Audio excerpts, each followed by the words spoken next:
পরিষ্কার ঘোষণা করি, রক্ত দিয়ে যেই ফ্যাসিবাদ বিদায় করেছি, প্রয়োজনে আবার রক্তের সাগর প্রবাহিত হবে, বাংলার মাটিতে ফ্যাসিবাদ ফিরে আসবে না।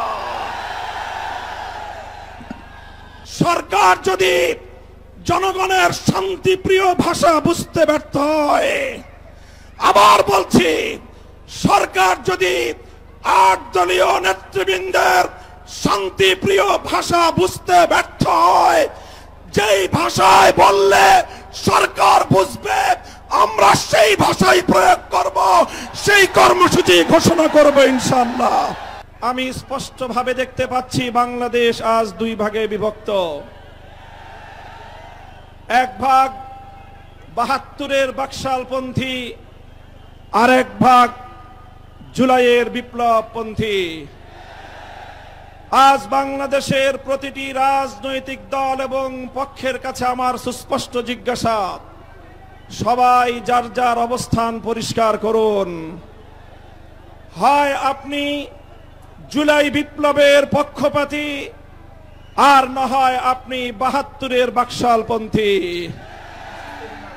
72-এর পরাজিত বাকশালপন্থীরা আগামী 13ই নভেম্বর বাংলাদেশের বিরুদ্ধে লকডাউনের নামে যুদ্ধের ঘোষণা দিয়েছে।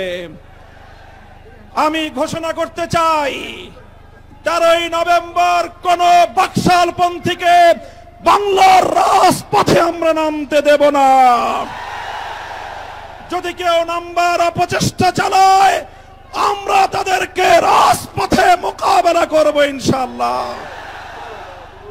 সংগ্রামী সাথী ও বন্ধুগণ, 2024-এর জুলাই বিপ্লব সহস্রাধিক তাজা প্রাণের রক্তের বিনিময়ে অর্জিত এই বিপ্লব। এই বিপ্লবের ভিত্তিতে আগামী বাংলাদেশ পরিচালিত হওয়ার জন্যই ঐক্যমতের ভিত্তিতে জুলাই সনদ প্রণীত হয়েছে। এই জুলাই সনদ কোন কাগজে সনদ হিসেবে আমরা দেখতে চাই না। জুলাই সনদকে আমরা আগামীর বাংলাদেশের রূপরেখা হিসেবে দেখতে চাই। এজন্য আমরা 8 দলের পক্ষ থেকে বলেছি, অনতিবিলম্বে জুলাই সনদকে সরকারি আদেশের মাধ্যমে এর প্রাথমিক আইনি ভিত্তি প্রদান করতে হবে।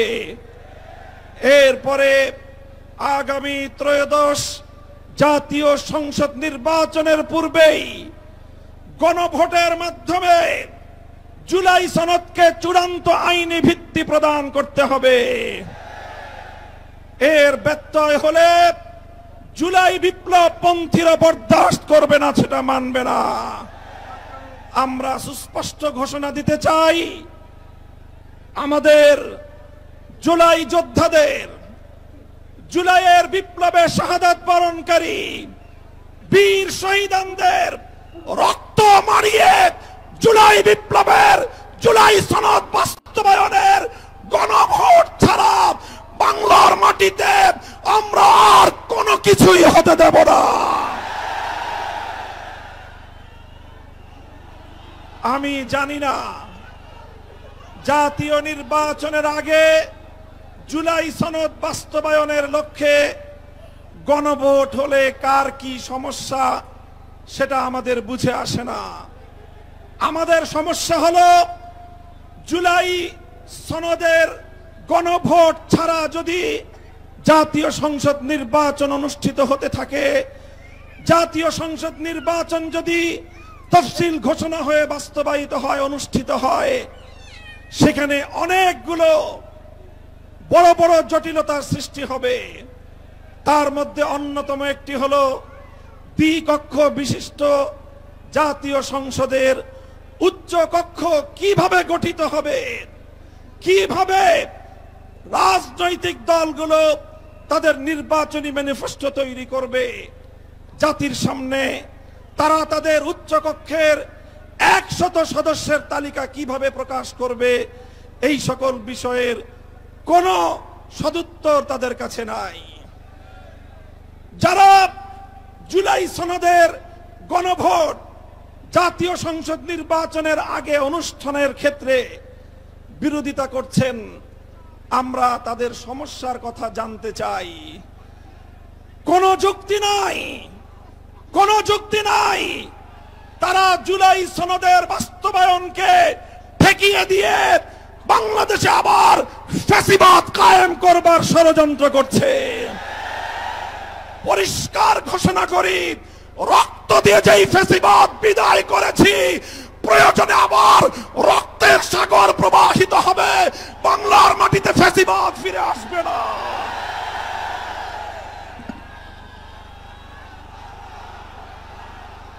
রাজনৈতিক পক্ষগুলোকে বলতে চাই, আমরা রক্ত দিয়েছি বালাকোটে, আমরা রক্ত দিয়েছি শাপলা চত্বরে, আমরা রক্ত দিয়েছি 2015 সালে, রক্ত দিয়েছি 2021 সালে, রক্ত দিয়েছি জুলাই বিপ্লবে।